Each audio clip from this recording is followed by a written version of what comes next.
rains and floods have hit various parts of Sichuan, China. The sixth major flood has surpassed any previous ones. On the early morning of July 20th, heavy rains caused a sudden flash flood in Xinhua village, Ya'an, Sichuan. The disaster disrupted communications, roads, and bridges. Officials reported that 10 people died, 29 are missing, and over 40 houses were damaged. Villagers described it as if an earthquake had struck, with landslides and homes along the river being swept away, leaving nothing behind. Some villagers were still sleeping at 2:30 a.m. when the flood hit, sweeping them away. The flood caused extensive damage to houses, farmland, roads, and power facilities. Many people online blamed the authorities for not warning about the flood, which they believed caused the disaster. An elderly person lost 4 family members in the flood, and now they're left alone. Zhang Chenggu, a villager from Xinhua, said the flood caused a mudslide that swept for several kilometers. His old house was destroyed, and 7 family members, including his aunt and cousins, are missing. One person commented online that their classmates' entire family and house were swept away, describing it as truly tragic. Videos circulating online show the floodwaters receding in the affected village, but the riverbed has expanded, and large rocks are piled up along the banks. Many houses have been destroyed. The aftermath of the flash flood in Ya'an, Sichuan, is devastating. Heavy rains in many parts of Sichuan, the water level in Ya'an kept rising, leading the Hanyuan Pubugo hydropower station opening its gates to release floodwaters. On the night of July 20th, sudden flash floods and mudslides also hit Hui'an town in Mianning, Sichuan. The local meteorological bureau had updated the heavy rain orange warning signal to a red warning signal. A woman in the video can be heard shouting, "Hurry up, get up, run to the sides, and don't come out." The heavy rain triggered a mudslide, knocking down trees, sweeping away motorcycles, and destroying bridges. Local people commented that many vegetable greenhouses in Mianning were destroyed, and many houses were also washed away. Many people online are puzzled, asking why disasters keep happening so frequently in China. They expressed their hopes in the comments section for an end to such calamities. On July 21st, heavy rain hit Nanyang, Sichuan once again, accompanied by thunderstorms and strong winds.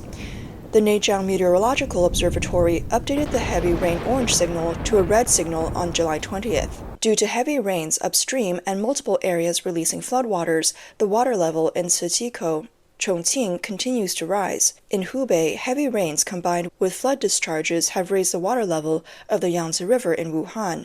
Take a look at Hankou after the water level rose. Meanwhile, in Henan, floods have been widespread, submerging many urban areas.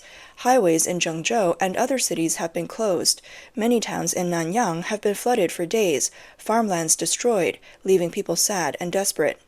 A local broadcaster showed that in the Yifeng community of Biyang County, all the storefronts and the first floors of buildings were flooded. Mr. Yue from Henan said, "It's heartbreaking and stressful. I didn't sleep at all last night. All the hard work of a year has been in vain." In the early morning of July 20th, heavy rain fell again in Zhengzhou, Henan, accompanied by lightning and thunder. The downpour caused urban flooding in some areas, with rainfall exceeding 50 millimeters. "Everyone, get up and move your cars. Don't sleep. The water's too high. Oh my gosh, my umbrella's flown away." Family, the goods on the first floor got wet yesterday. We're sorting through them now. If you don't mind, you can come to the live stream later and pick something. Everything got soaked. It's such a pity. In the video, you can see water everywhere in the room.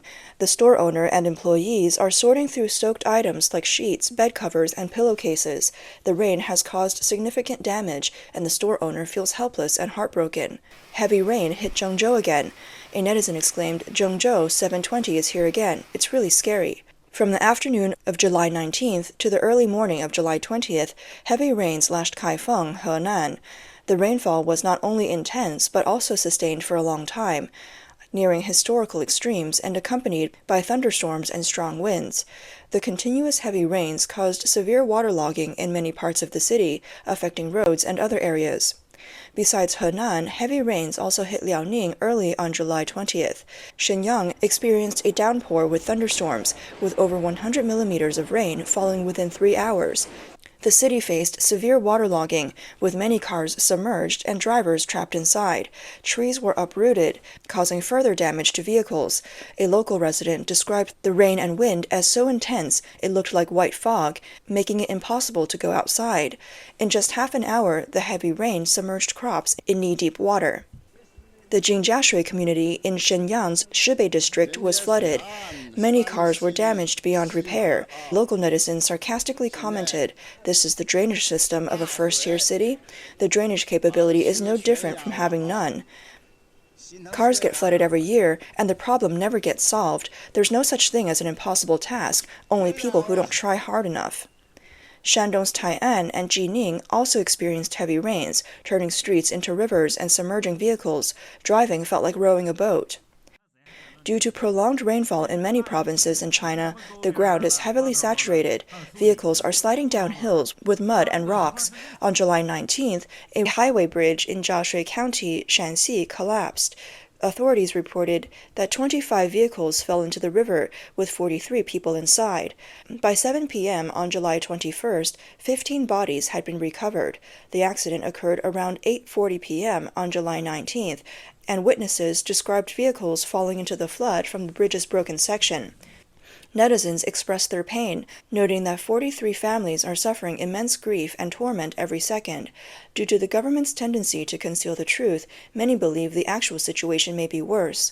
The bridge, in use for less than 6 years, reportedly collapsed due to heavy rain causing flash floods and rising river levels. Online, people criticized the shoddy construction and demanded a thorough investigation, questioning why only the bridge deck broke while the piers remained intact. Nearly 170,000 people have been affected by the continuous heavy rains in Shanxi. On the morning of July 22nd, heavy rain and strong winds hit Yantai, Shandong, causing severe waterlogging in urban areas and submerging many vehicles. Late at night on July 21st, Tai'an, Shandong, experienced a heavy storm. The local authorities issued red warnings for heavy rain, geological disasters, and flash floods. Heavy rains hit Bingzhou, Shandong, quickly flooding streets up to knee level. Cars struggled to move through the water. At 2 a.m. on July 22nd, it was still raining heavily in Qingdao, with lightning and thunder. A large purple lightning bolt was followed by a thunderous rumble.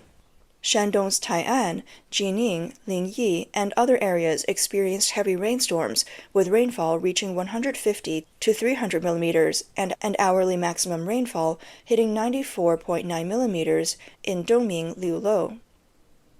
Meteorologists predict that southeastern Shandong and the peninsula will face heavy rain and thunderstorms, causing severe waterlogging on roads, making driving feel like rowing a boat.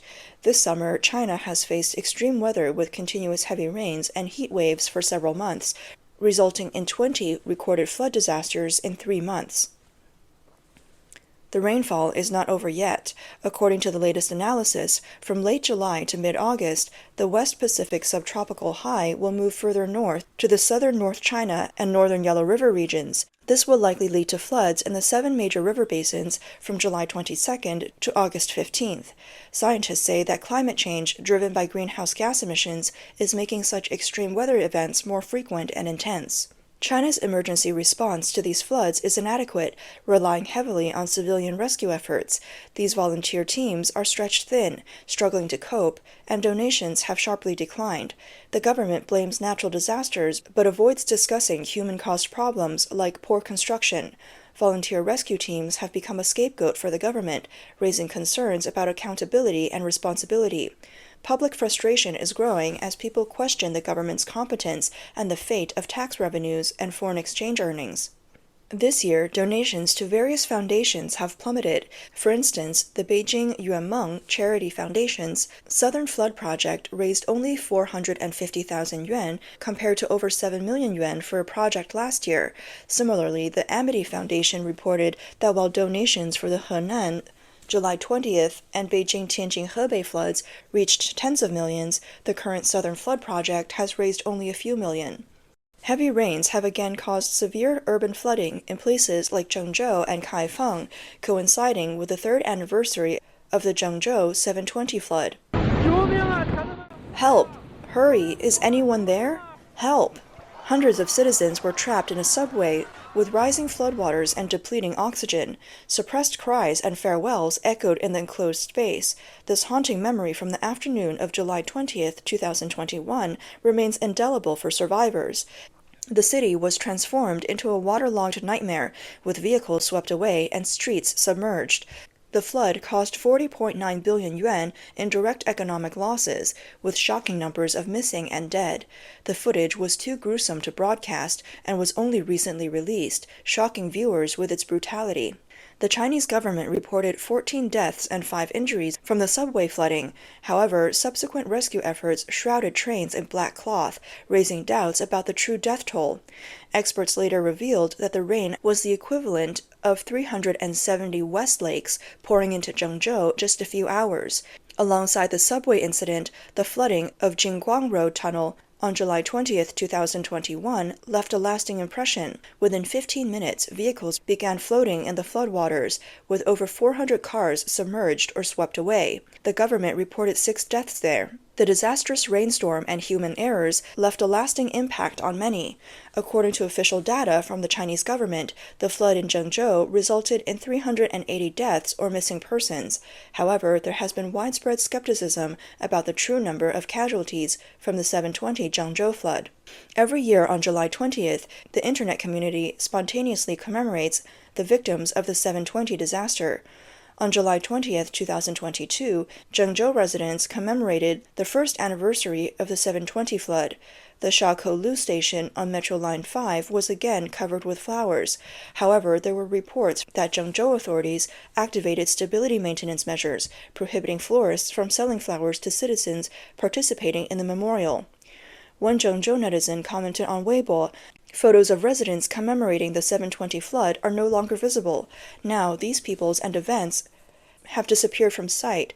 This complete disappearance serves as a reminder.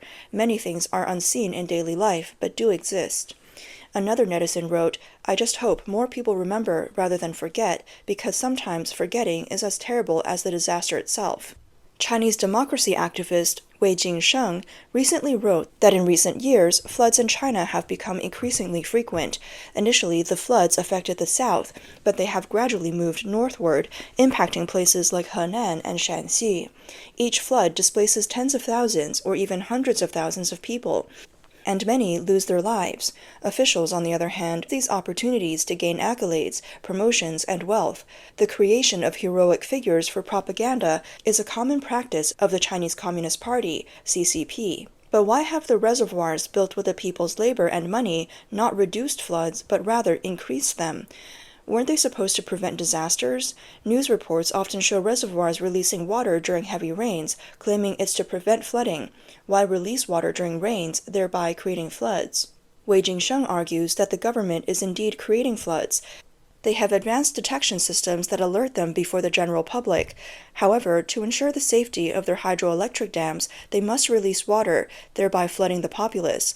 This protects the reservoirs while allowing them to create heroic narratives praising the CCP's wisdom and greatness. People are puzzled. Why release water when there's already too much? From the people's perspective, reservoirs are meant to prevent floods. For the government, however, reservoirs are for generating electricity and making money.